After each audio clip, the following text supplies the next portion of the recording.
अस्सलामुअलैकुम बिस्मिल्लाहिर्रहमानिर्रहीम। Welcome to my channel पढ़ो लर्न टुगेदर। उम्मीद है कि आप तमाम लोग खैरियत से होंगे और आपके बोर्ड के पेपर्स की तैयारी अच्छे से हो रही होगी। आज board of intermediate secondary education mathematics का पेपर आपका आया था। इसके जो एमसीक्यूज़ हैं, एमसीक्यूज़ कोड नंबर 1 के मैं एमसीक्यूज़ आपको बताने जा रहा हूँ कि कौन से करेक्ट हैं, जिससे आप चेकआउट कर सकते हो कि आपके कितने एमसीक्यूज़ में मार्क्स आए हैं। ठीक है, तो तमाम एमसीक्यूज़ मैं आपको बताऊँगा। साथ साथ ये कहना चाहता हूँ कि अगर आपको मेरे व्हाट्सअप नंबर में ऐड हो जाए, मैं आपको तमाम गेस्ट पेपर प्रोवाइड करता हूँ और साथ साथ जितने भी मैं वीडियोस डालता हूँ तो एक जगह आपको प्रोवाइड कर देता हूँ। और साथ साथ कहना चाहता हूँ कि मैं अपने चैनल के अंदर तमाम गेस्ट पेपर, मेरा डिस्क्रिप्शन लिंक भी मौजूद होगा, उसमें भी जाकर आप चेकआउट कर सकते हो। ठीक है, तो चलो और इसको स्टार्ट करते हैं। आज के भी मैथ्स का जो पेपर था उससे काफ़ी सारे क्वेश्चन जो मैंने आपको गेस्ट पेपर प्रोवाइड किया था उससे आए थे।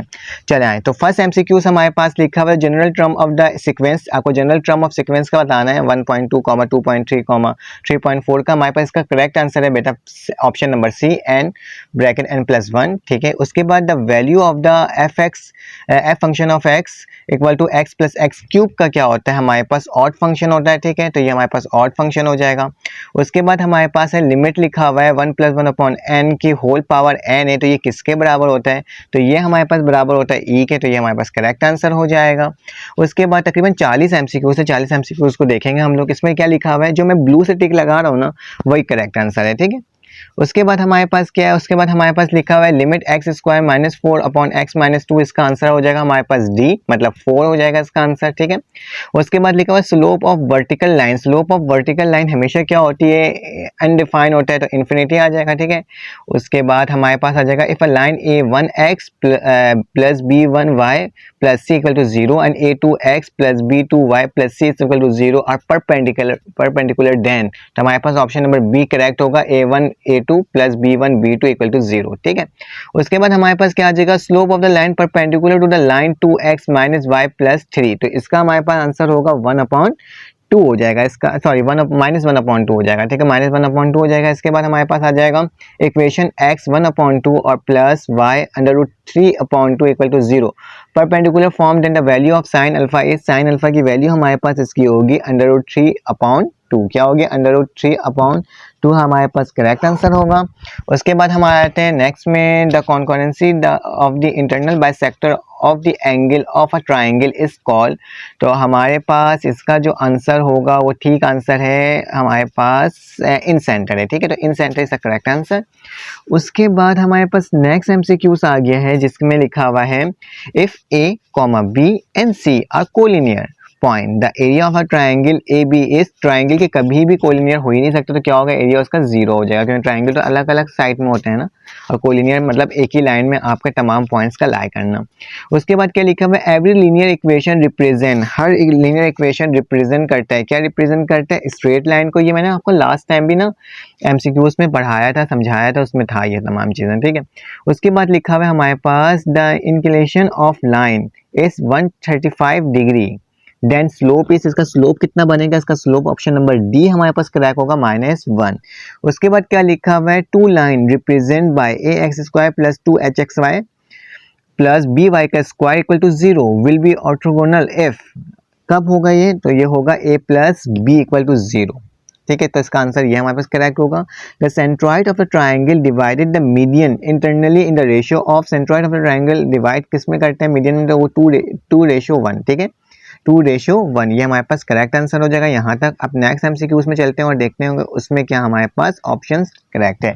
तो नेक्स्ट एमसीक्यूज हमारे पास आ गया। नेक्स्ट एमसीक्यूज हमारे पास लिखा हुआ है, आपके पास एक इक्वेशन है इंक्लूडिंग dy/dx, कौन सा इक्वेशन होता है बेटा, हमारे पास होता है डिफरेंशियल इक्वेशन। कौन सा होता है, डिफरेंशियल इक्वेशन। उसके बाद लिखा हुआ है if function of x is equal tan inverse 2x then second derivative बताना, इसका क्या हो जाएगा हमारे पास इसका हो जाएगा option number C is the correct answer. उसके बाद लिखा हुआ है slope of tangent to the curve y x² plus 2x plus 3 at 1,2, तो इसमें हमारे पास आंसर होगा नंबर 4। ठीक है, उसके बाद लिखा हुआ है if s equal to 90 then the relation between the distance and time then speed at t, मतलब t दिया हुआ है हमें 1, तो इसका आंसर हमारे पास क्या आ जाएगा, 9/2 आ जाएगा। ठीक है, 9/2 आ जाएगा, इसका आंसर बिल्कुल करेक्ट हो जाएगा। अभी लिखा हुआ है y equal to sine inverse 2x, तो हमारे पास इसका आंसर होगा बी ऑप्शन होगा two under root 1 minus 4x का स्क्वायर। उसके बाद क्या लिखा हुआ है, इफ़ y बराबर है 3x का क्यूब प्लस 4, तो इसका सेकंड डेरिवेटिव लेना है तो हमारे पास क्या हो जाएगा 6x हो जाएगा, क्योंकि फर्स्ट डेरिवेटिव में एक माइनस होगा मतलब 2 हो जाएगा x, और फिर उसके बाद वो जो 2 3 से मल्टीप्लाई होगा 6 हो जाएगा और एक x यहाँ पे बचेगा तो क्या आ जाएगा 6x आ जाएगा। The necessary condition of the function of f(x) to have extreme value is, extreme value हमारे पास क्या होगी f dash function of x, ठीक है, इक्वल टू 0। उसके बाद लिखा हुआ है the anti derivative of 0 is constant, हमेशा कांस्टेंट होता है एंटी डेरिवेटिव। इंटीग्रेशन निकालना है आपको dx 2x प्लस 3 का क्या होता है 1/2 ln 2x प्लस 3, मतलब option number B is the correct answer. उसके बाद नेक्स्ट MCQ से इसके अंदर लिखा हुआ है इफ ln ex, हमारे पास ln दिया हुआ है ex dx किसके बराबर होता है ex प्लस c के, ठीक है, तो ये हमारे पास करेक्ट आंसर होगा। उसके बाद हमारे पास लिखा हुआ है इफ x की power p dx is equal to when p is not equal to -1, तो हमारे पास इसका भी ऑप्शन ए होगा। उसके बाद क्या लिखा हुआ है if 10x sec x square x dx, तो इसका भी हमारे पास क्या हो जाएगा ऑप्शन नंबर ए हो जाएगा। उसके बाद क्या लिखा हुआ है इफ उसके x की पावर है फिर उसके ऊपर दोबारा पावर है तो 2x, इसके बारे में क्या हो जाएगा हमारे पास यही आ जाएगा, ऑप्शन नंबर ए आ जाएगा। The formula for the area above the x axis under the curve, तो हमारे पास इसका भी ऑप्शन क्या होगा ए ही होगा, ठीक है। उसके बाद नेक्स्ट हमारे पास 29 MCQs है जिसका हमने सर्किल का सेंटर ऑफ द सर्किल मालूम करना है, x square plus Y square plus 4x plus 2y minus 3 का क्या होता है ऑप्शन नंबर बी -2 और -1, ठीक है, तो ये हमारे पास करेक्ट आंसर हो गया यहाँ तक। उसके बाद हम लास्ट के पेज के भी देख लेते हैं कि MCQs हमारे पास कौन कौन से हैं। तो पहला MCQ है पेज नंबर 30 में, इसमें क्या है पेज नंबर 30 में, सॉरी गलती से मैं इसको ये कर लेता हूँ, ठीक है, पेज नंबर 30 MCQ है हमारे पास। इसका जो आंसर होगा बेटा हमारे पास सर्किल ही होगा, क्योंकि हमें रिप्रेजेंट बताना है किस में कर रहा है x के cos alpha and y equal to sine alpha, तो ये किसको रिप्रेजेंट कर रहा है, तो ये रिप्रेजेंट कर रहा है हमारे पास सर्किल को। The length of the tangent from the point 1, 2 to the circle X square Y square, तो हमारे पास क्या हो जाएगा √3 हो जाएगा इसका।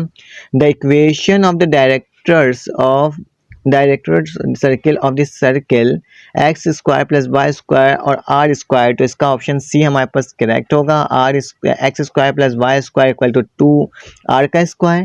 फिर length of the latus rectum of the parabola, हमारे पास क्या होता है 4a होता है मॉड में। फिर इसका लिखा हुआ है the intensity of the parabola is E equal to 1, ये भी हमारे पास करेक्ट आंसर आ गया। The distance between the foci of the ellipse, तो हमारे पास इसका आंसर क्या होगा, इसका आंसर हमारे पास होगा 2AE, ठीक है, 2AE is the correct answer. इसके बाद हमारे पास नेक्स्ट MCQ 36 है। 36 MCQ उसके में भी एक्सिस बताना है, सेमी एक्सिस, तो 5 और 4 हो जाएगा। उसके बाद हमारे पास क्या आ जाएगा, हमारे पास इसके बाद आ जाएगा the foci of the vertices +-8, hyperbola का बताना है +-8, 0 और +-5, 0, तो इसका आंसर हमारे पास होगा A 8/5। उसके बाद लिखा हुआ ये किसको रिप्रेजेंट करता है, ये रिप्रेजेंट करता है बेटा हाइपरबोला को।